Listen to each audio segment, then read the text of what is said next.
DealQuest viewers and listeners, I am so excited to have Michelle Villalobos on an upcoming episode of DealQuest.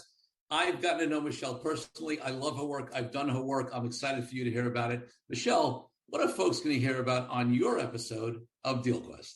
We talked about a lot of really good stuff, and I would invite them to join us to hear about how to make better deals, how to approach deals with more equanimity, how to help people to get the best outcomes from the deals so that these deals last a long time. We talked about ways to stabilize revenue, create monthly recurring revenues. We talked about big back ends in business and so many things. Relationships.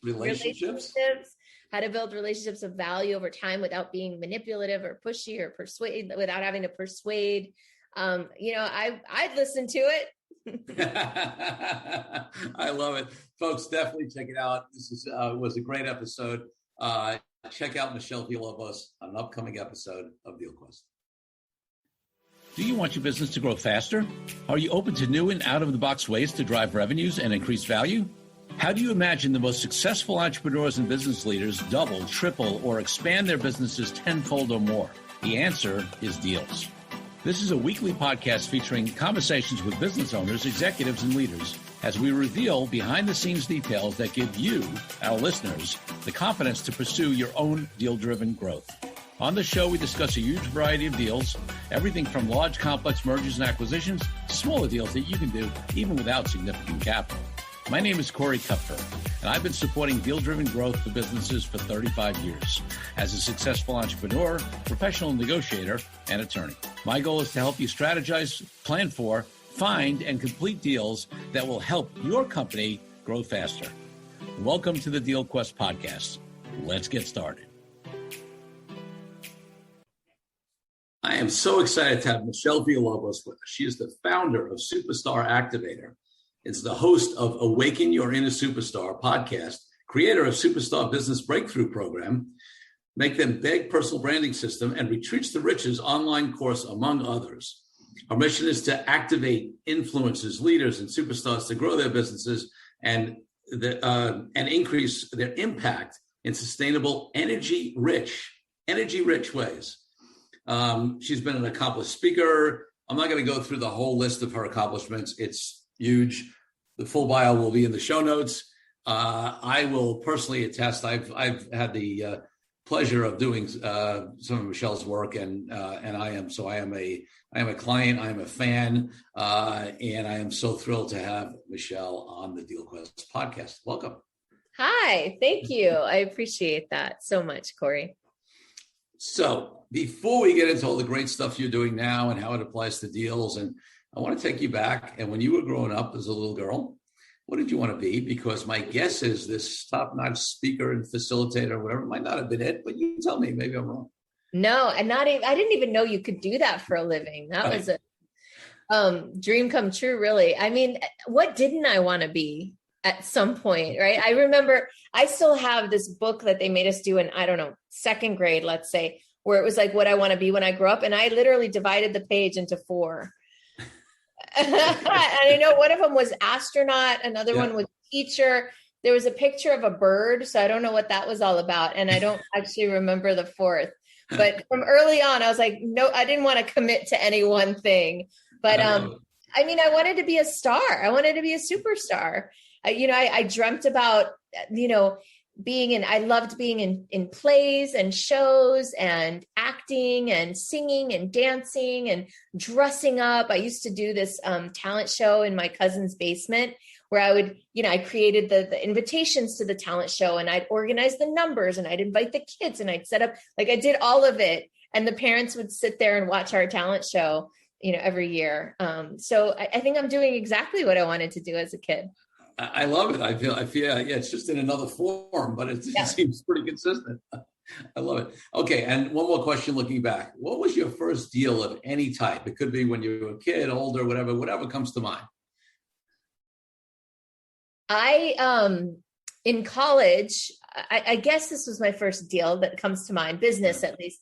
I used to teach hip hop dance classes to the sororities and fraternities. So they would pay me $50 and I would go into their living rooms and move out the furniture, and I'd teach a dance class there to all their members.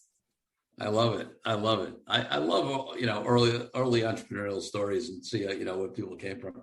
So, listen, we gave some of the accolades in your bio, but tell people just more specifically in terms of what you do now, who you work with, what is the essence of the impact that you make and the kind of clients you work with? Okay. Well, I work with people like me, people who are thought leaders, influencers, speakers, authors, what I call superstars. I work with superstars, help them find new ways to monetize their magic.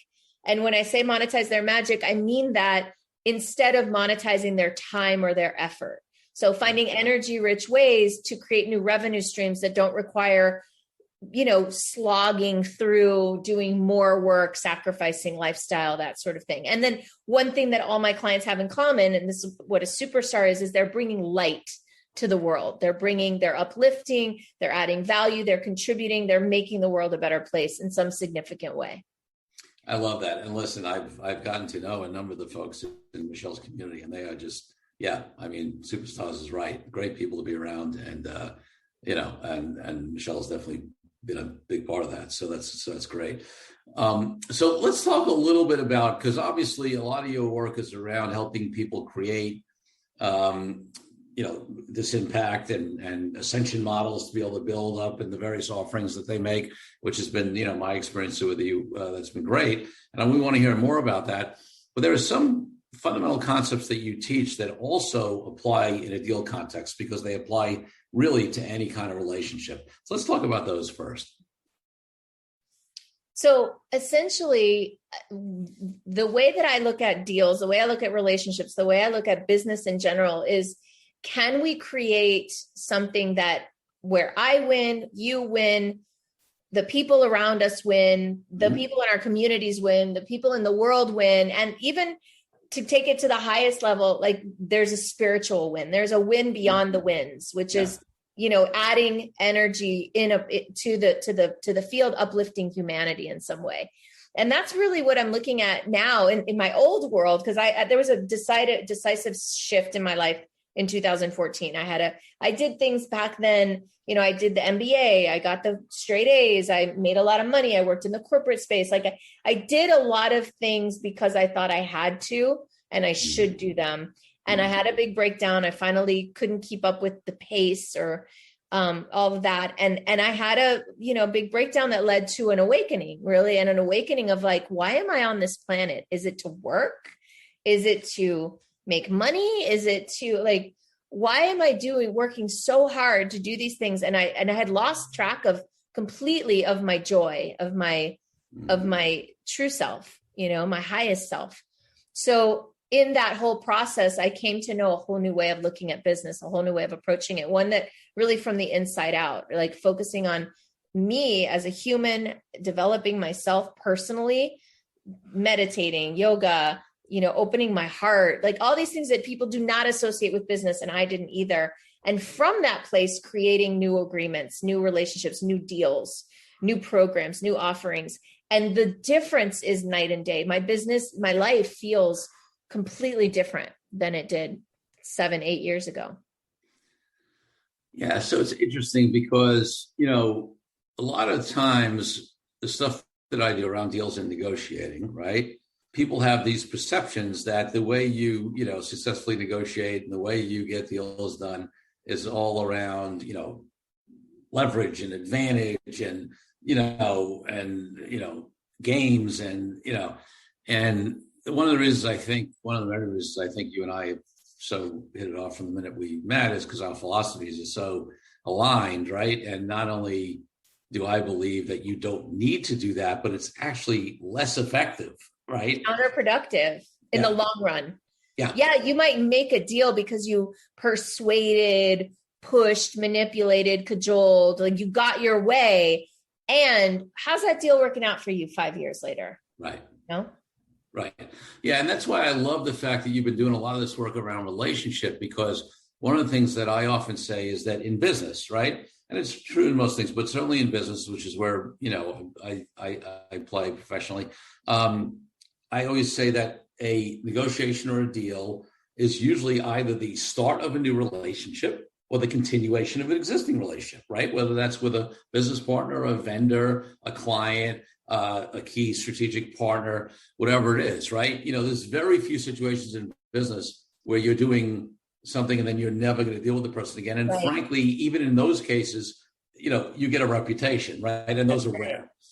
So because it so ties into relationship, what are some of the key things on how you teach people to have those positive business relationships and to grow those relationships for the benefit of their business and also in alignment, right, with who they are?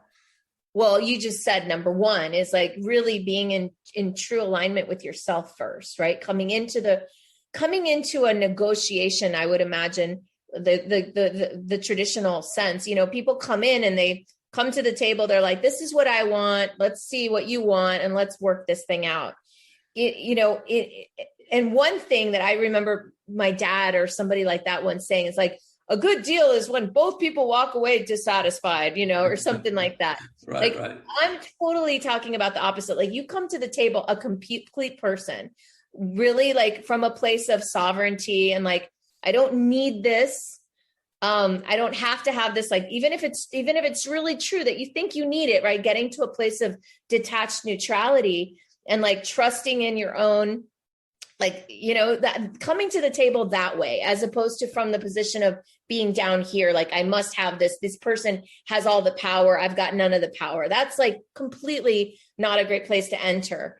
And also not coming in like the person that, I'm going to win this. I'm going to take advantage. I'm going to get what I want. And, like really coming in from a place of detached neutrality, equanimity, trust, and faith. And from that place saying, like, this is what I say to people when I'm going to make a deal. I'm like, if you could have it all your way, what would it look like? I want to know exactly what would make this a home run for you. And then I'm going to tell you what that would look like for me. And we'll see if there's a deal to be made here.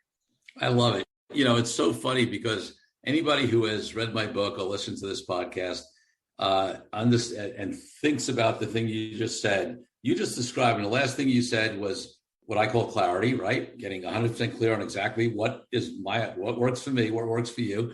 And then you talked about, mine's CDE, right? The second one is detachment. You talked about that as well. And then you used the word equanimity. I used, my E, is, it's basically the same concept, right? You got to be clear, you got to be detached, and then you got to maintain your equilibrium, which is the same thing. So, so it's amazing how those principles just really universal. apply, I think. Yeah. I'm learning that so much is universal, actually, the same themes keep coming back again and again and again. It's like, it's simpler than we make it, No, it is. And listen, some of them, I don't think you need to be spiritual or religious, but just in terms of like how old some of this stuff is, if you go back to some very of old traditions, ancient, fundamental spiritual, texts, historical texts, whatever, whether it's, or even the, humanistic or ontological, it doesn't have to be spiritual. All of these great thinkers, these fundamental concepts have been around for way before we were here. Yes, indeed. Absolutely. So talk about some ways that these principles have, that people, your clients have applied these principles in their businesses and what, the shifts that have happened for them. Oh, man. First of all, coming from a place of wholeness to start is like, you bring so much more to the table than from a place of like lack, right? Yep. So, the deals people are making are more fulfilling. They're more joyful. They're more powerful. They last longer. I'll speak for myself too. And my clients I've seen when I started my business, I didn't keep clients very long. And I knew that wasn't good, but rather than addressing that root issue, I would just, create new things and make it about that, and now I have awareness that was my own limitations in building trust with people, trusting people, being trustable with people, because I wasn't whole and complete in myself. I didn't feel that way. I felt like I entered a lot of relationships, and it's interesting that all those business relationships from early on, most of them have fallen away, like clients and also employees. it sort of had to almost like come crashing down, because a lot of those relationships came from what I call stage 2 energies. And when I talk about the stages, I'm referring to a book called The 12 Stages of Healing by a man named Donald Epstein. And Donald Epstein, the 12 stages, the first stage is suffering. And that's, he says, basically we go through all these stages, suffering. And then the second stage is polarity. Polarity is, we'll recognize this one, is good, bad, right, wrong, left, right, this, that, right? The polarity is like division, separation. And so polarity is like, for example, if you enroll somebody in a program or make a deal from that stage 2 polarity, then chances are someone's the hero, someone's the victim, someone's the villain, right? This victim, hero, villain drama triangle is what it's called. So I would enroll people like from the place of like, I'm the hero, you're the victim, you need me to save you, I can help you, I will fix you, enroll in my program. And what that would create was this dependency, these clients that were not empowered, they were not doing the work. I was pissed off. So then I'd turn into the villain instead of the hero, right? So what I've learned is like in coming into deals, making sure that I and the other person are both in what Donald calls a stage 4 or above, which is I have power. I take my power back, right? Or higher, right? There's several stages above that, but from a place of empowerment rather than from a place of lack or weakness. Meanwhile, almost every business school, almost every marketing program is going to teach you to enroll people from stage 2 energy. Point out all the problems and the pain points and make it hurt and like then show them how you're going to save them, how you're going to fix it. Well, I don't do that anymore. I learned the hard way that those are not great clients for me. And I'm going to guess that it's not a great partnership, making a deal with somebody from that energy that's expecting you to fix everything for them. Yeah, and it's really interesting because unfortunately, that kind of approach, quote unquote, works if you want to drive initial interest. Because, and listen, some of the personal growth folks have talked about this, that most human beings are motivated by avoiding pain more than gaining pleasure. That's the biggest motivator.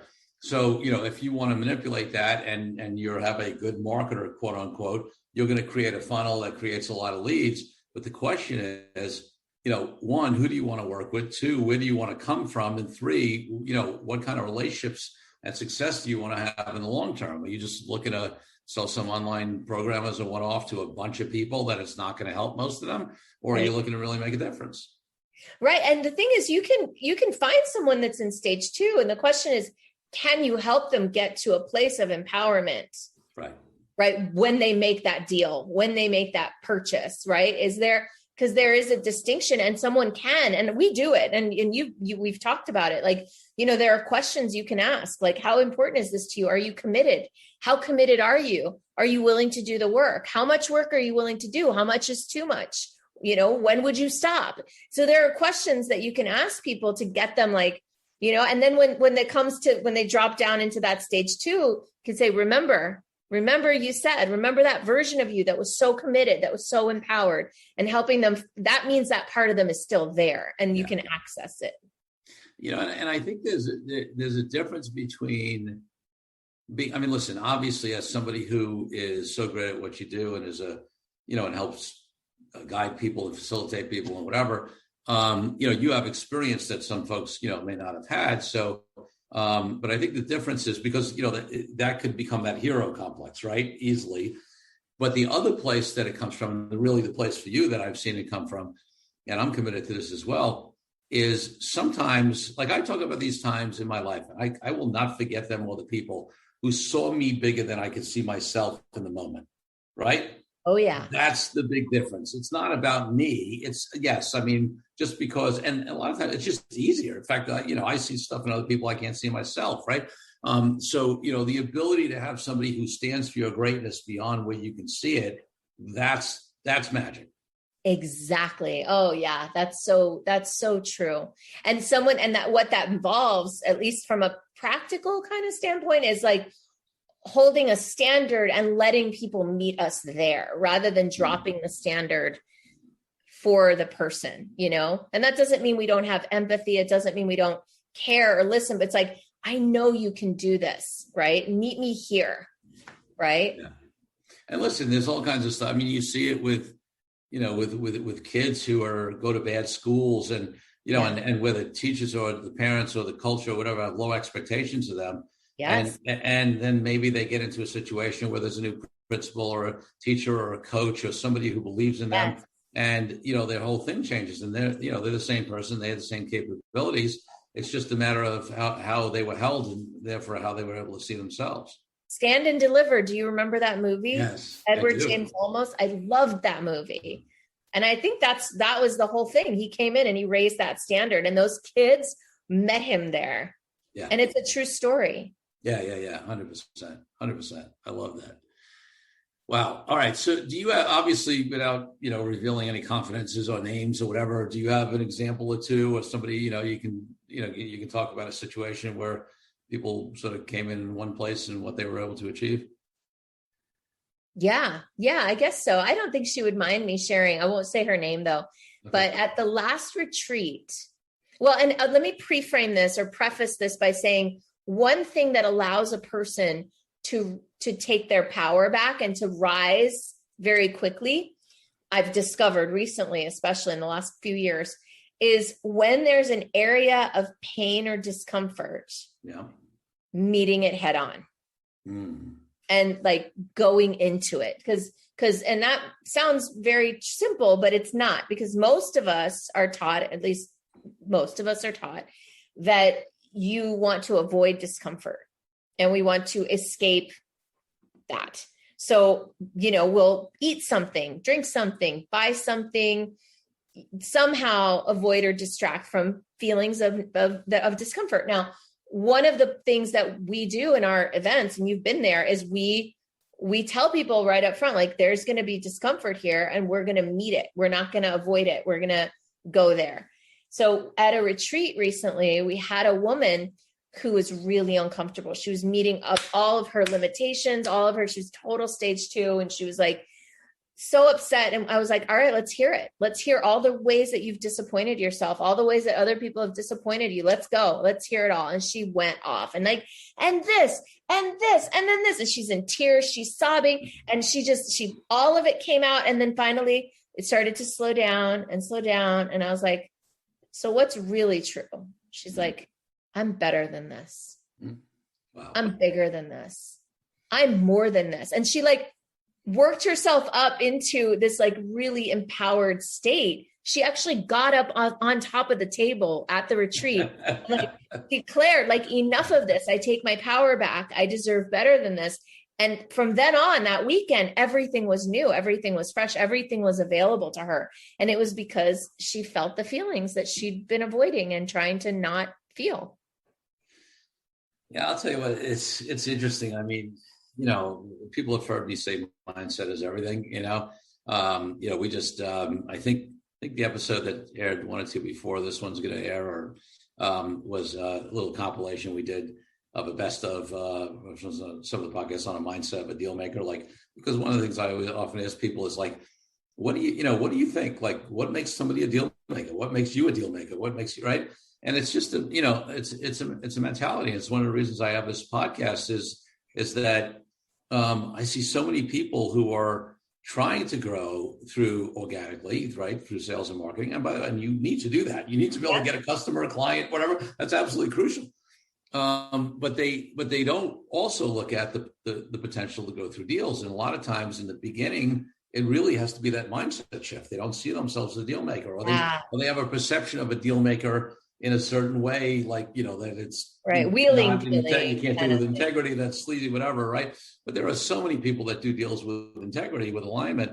So, it's amazing how that mentality shift, how that mindset shift is crucial. I mean, listen, I'll speak for myself. I know any time that I've moved from a certain place I've been in, a certain plateau, a certain level, or being stuck, or even if I didn't feel stuck, but I was sort of here and moved in a way that was beyond incremental, like made that next jump. It always involved a mindset shift. Yes. Oh yeah. Absolutely. And I was thinking, what makes me a deal maker? Because you said that you asked me that, and I was like, I think for me, one of the best things is a combination of what you said earlier. Like I see people, I see the potential, I see the bigness. Yeah. And number two, I listen deeply. I'm a deep listener. And I think that's so critical. And it's an art, maybe even a semi-lost art among many people, especially superstars. We spend a lot of time talking, expressing, and not a lot of times receiving. So I think that that's really critical. Even though you didn't ask me that question, I asked myself. No, I love that you did that. And it's, and listeners, I want you to, viewers and listeners, I want you to think about it, because think about those two things that Michelle just said. I mean, how attractive is it to clients, to potential deal partners, business partners, whatever it is, key industry players, strategic alliances, if you are somebody that sees the greatness in others, right? Somebody who can hold people bigger than they can see themselves, that's attractive. And, if you are a great listener and, you listen really intently, because that's something that people usually don't get, right? They crave, because most of us are thinking about the next thing to say. Those two things really attract people to you. And I think it's a big reason why you're so successful, whether that's in deal partners or in clients or in, key folks or whoever that is in your life. Thank you. And I would say that's one of the things that I didn't do so well early on when I was struggling more. I was not seeing the greatness in others. I was seeing how others could serve me. And that's different. Let's take a break from the show for a minute so I can invite you to a new way to determine your deal readiness. I created a fast and easy assessment that will determine exactly how deal ready you are. Once you complete the assessment, I use your responses to identify the obstacles that are holding you back from being a deal-driven growth genius. It's as easy as heading to CoreyKupfer.com/assessment. That's CoreyKupfer.com/assessment and filling out a few multiple choice questions. I'll be checking in after the episode to see what your results are. Now back to the show. Yeah. So talk to us about, we rattled some of them off. Talk to us about, your programs, the ones you're focusing on now, and let's let people get a better feel for exactly what, what you have to offer.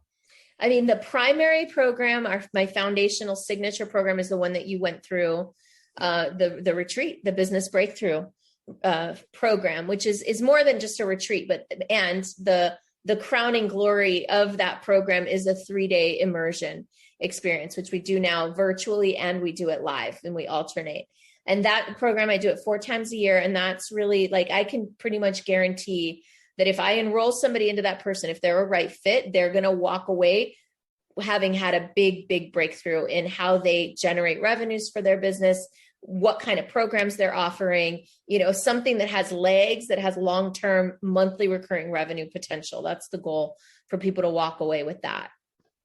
Yeah. And it's interesting, folks, if you think back, there's been a couple episodes. We had Joel Block on. I don't have it in front of me on which episode. It was his return appearance, because he was guest number 3 or 4 or 5. I love Joel. And then Joel came back on recently. And one of the trends that he talked about in his trend report is this trend towards subscription and other ways of recurring revenue, right? Recurring revenue is the gold standard. Holy Grail, I call it. Exactly.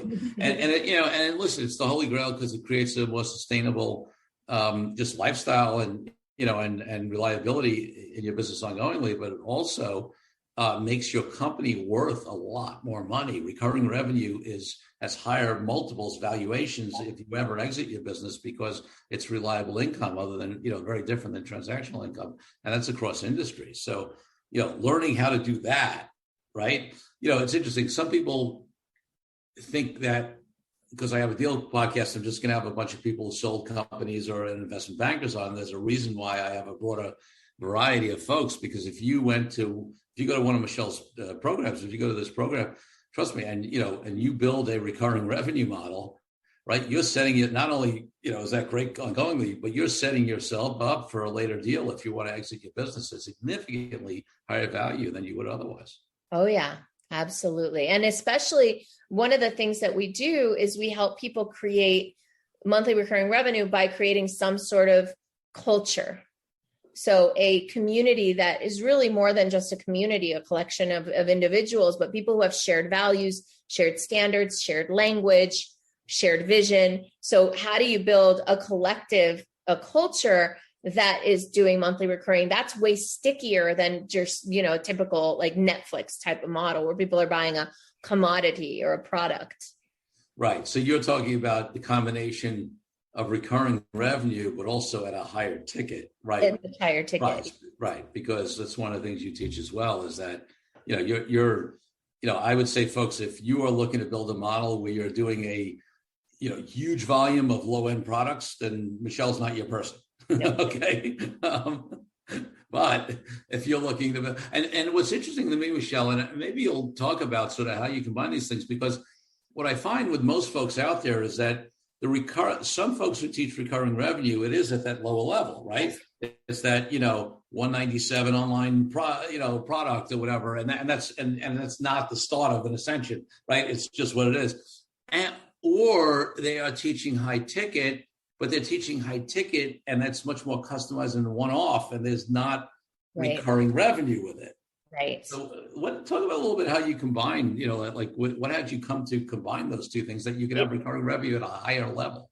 It's the culture piece. It's like bringing together high level humans who can benefit from sharing best practices with each other, who can benefit from, really incubating each other or being in an, and so I'm the leader of it. And over the last 7-8 years, it's taken on a life of its own where I'm still leading it. I'm still setting the culture and I don't have to do all the things anymore. A lot of it is happening on its own.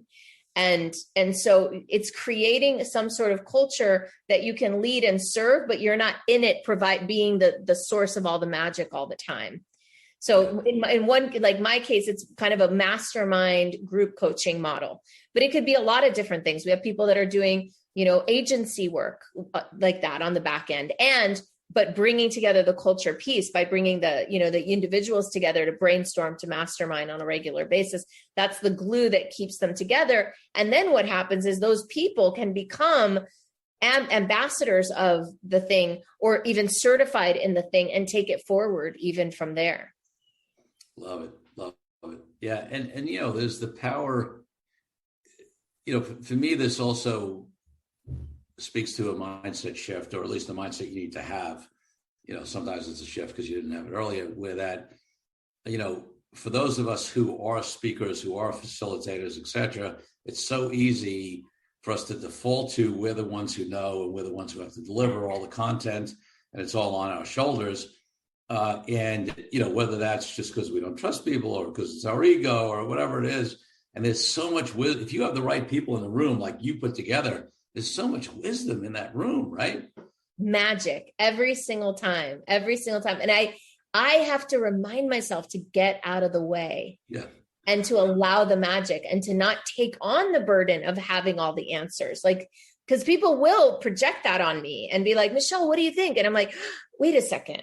We have all this genius here. Here's what I think. And let's hear what so-and-so thinks, and so really cultivating. And that's where we go back to the beginning. Like, who are you enrolling? When you're in an old paradigm of like, sell, anybody you possibly can, convince, persuade, manipulate, whatever, you're going to end up with not a lot of magic in the room. And if people are enrolling at a stage 2 where you're the hero, they're all going to want a piece of you all the time. And so it takes leadership that I didn't have when I started this, to learn how to have that discipline, to bring in the right people, to curate those humans, to create the kind of container that does tap into the magic, the collective magic, that, teaching myself to get out of the way. I remember the first time I got one of my clients to help me lead a retreat. At the end, he's like, why did you bother? Like, you didn't use me. You did it all yourself anyway. I flew all the way here. He was loving about it, but he was truthful. And I was like, I did that. I didn't let him shine. And so it's, there's just so many layers to it, and it's a beautiful journey. Yeah. So folks, these retreats, it's interesting because I was scheduled to go in March of 2020 to Miami, which is most often where Michelle does her live ones. And of course, COVID hit, and Michelle pivoted and went virtual very quickly, and invited us all to be along for the ride and just to help co-create it with her. And it was amazing. And I actually remember, and it's interesting because Michelle and I spoke a little bit before we came on air here, and I got an update. I remember it was literally the second day morning, so it was after the first day of it, and we talked about, she wanted to get feedback, like what's working, what's not working, whatever. And I remember one of the things I said, was that in some ways the virtual was better, right? And a lot of other people chimed in and said, yeah, like I don't have to get on a plane. I could walk my dog on a break. I could see my husband, be with my kids, whatever it is. And there was a way that the chat was like going crazy with people, which you can't do when you're live. And not that it's better than in person, but it was like, and I remember asking Michelle, do you think you're going to, this is March. This is like start of COVID. We had no idea this thing was going to be a month or two or what it ended up to be. And, it's ended up having her evolve her model. We're now 2 of the 4 are virtual and 2 out of the 4 are live, and they're both really special in their own way. Right. But it's been an interesting journey with that, right? Yeah. I was telling you at the beginning of the call before we started, like when I pivoted to virtual, I was like, there's no way we're going to be able to recapture the magic of live here. Like how, I had not no faith. I had faith it would be good, but I didn't have faith that it could be as good. And then I was joking with Corey, that I was chuckling to myself the night before the real retreat, the live retreat that we just did, our first one in a year and a half. I was thinking to myself, how are we going to ever make it as good as the virtual? How are we going to recapture the magic of the virtual live? So it's just amazing to me. They both have their special sauce, Hey, listen, and folks, that's what great entrepreneurs do, right? They take a challenging time, they pivot, they figure out something new, and then they learn from it. And it's a great example of how Michelle's business model has evolved. And now, people get to choose, right? Some people prefer to be live. Some people prefer to be virtual. It opens up maybe a bigger audience. It's, I thought the virtual experience was amazing, and I'm going to do the live experience as well, in December. So, all right, let's talk a little bit about, I'm looking forward to let's talk a little bit about what else you have going on. I know you're a professional speaker, and you got, so round out, in addition to your signature program, what else, that you do, because there's a number of things. Well, so I look at business, and my business is structured like the way I teach it: front end, breakthrough, big back end. I just told you about the breakthrough. That's the retreat model. That's the one that you came into. The big back end is my influencer circle. That's my culture. That's my longstanding clients. We just got back from Gatlinburg, Tennessee, 29 people, most of us staying in one house, and it was incredible. And then on the front end, what used to be the back end of my business, speaking, has become the front end. That's become what drives the visibility, that drives the relationship building. And so I'd still do speaking. I speak wherever I can. The difference is I used to never speak for free, or rarely speak for free. And now I know that sometimes I speak for free because that puts me in front of the best audiences. And I'm speaking at I'm on a panel at the National Speakers Association next week on the main stage, which I am beyond excited about. Yes. Love it. That's awesome. Are you going to be I've had Michelle come in and speak to the New York chapter of the National Speakers Association. Of course, she rocked it. And, it's interesting because, that's a conversation that I've had with a lot of my speaker friends and listen, they've learned, unfortunately, a lot of folks who the only thing they have is speaking on a stage, learned that it was a very vulnerable business model. And some of them pivoted well, some of them didn't. And folks learned. I always felt blessed that I came to the speaking world with a underlying business already. So like I had one of my back ends before I even had my front end, so to speak. Brilliant. That's the way to do it. That's the way to do it. Yeah. Because when I speak, it at least drives law firm clients. So even if I'm not doing any of my negotiating workshops or any of the other stuff that I plan on doing around, that we're developing now around deal masterminds and events and retreats, I still have the back end of the law firm. And when I speak, I end up getting law firm clients. So it's interesting the way you put it, that what used to be your back end became your front end, which is great. And it's obviously a much more successful and sustainable business model. My model, my business used to be roller coaster, right? Like it was at the mercy of how much energy I put into it that month, a month of calling people up and writing proposals, and the truth is my energy wasn't stable and consistent. So my outcomes weren't stable. And even if they was, my outcomes wouldn't have been, there's an ebb and flow to that type of model. So that now I've put that on the front end. And as long as I have, I don't even need that much to fill the model, because it's, it's a boutique model, high end, high ticket, high price point, high touch. You don't need that much business to make something like that work really, really well. Yeah, you just need a limited number of really great. Yeah. That's awesome. It's a lot easier, I think, to find 10 people to pay you $100,000 than to find 100,000 people to pay you $10, in my opinion, or something like that. No, I get it. Totally. And yeah, that's why. Well, great. Listen, we can talk forever, but obviously we have on our podcast. So my second to last question for you is, people want to find out more about you and everything we just talked about. Where should they go? I would say my website. If you already know you want to connect, then superstaractivator.com. And if you just are looking for more content and hear, I have a YouTube channel that's very robust. Pretty much every question that anyone's ever asked me, I've got some version of a video for it. So those are the two places that I would recommend. I have a podcast also called Awaken Your Inner Superstar. So those are all really cool places to connect. Awesome. So listen, definitely check Michelle out. All of those links will be in the show notes. If you're driving or whatever, don't worry about it. You can look it up. So Michelle, my final question on the podcast is, freedom is my highest ideal in life. It ranges from everything from freedom from everybody in the world, from oppression to why I'm an entrepreneur and I don't work for anybody. What does freedom mean to you, and how does it impact your life and business? Oh, Mister, that's my highest value too. And it's specifically, I would say freedom of expression is really big for me. So freedom for me is sovereignty. It's the ability to choose for oneself, make decisions for oneself. And it is, that is the reason that I am an entrepreneur as well.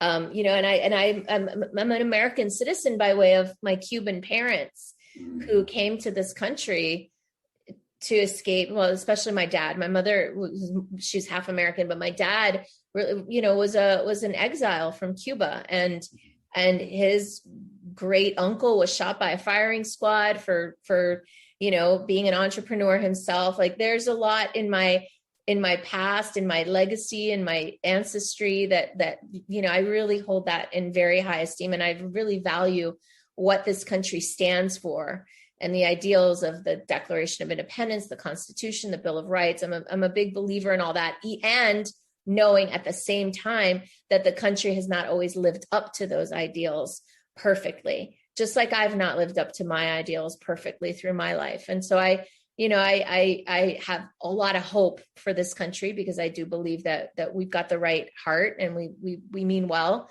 And I think that, things are getting better every day. Love it. Michelle Villalobos, thank you so much for being an amazing guest on the DealQuest podcast. Thank you, Corey. I appreciate it. Thank you for joining me on this episode of DealQuest, where we help you understand how deal-driven growth can be your ticket to freedom. I want to invite you to a unique way to tap into the wisdom and experience of the DealQuest community. Join the DealQuest Deal Den Zoom calls, a free monthly 90-minute mastermind. In the mastermind, we address all the challenges you may be facing and help support you with the opportunities that may arise in terms of deal-driven growth. You will get input not only from me, but all the members on the call will collaborate and serve each other in a mastermind format. To sign up for the free mastermind, go to www.coreykupfer.com/dealden. That's coreykupfer.com/dealden. I'll see you there. I'm Corey Kupfer. Until next week, wishing you the freedom and financial prosperity that I know your DealQuest will bring.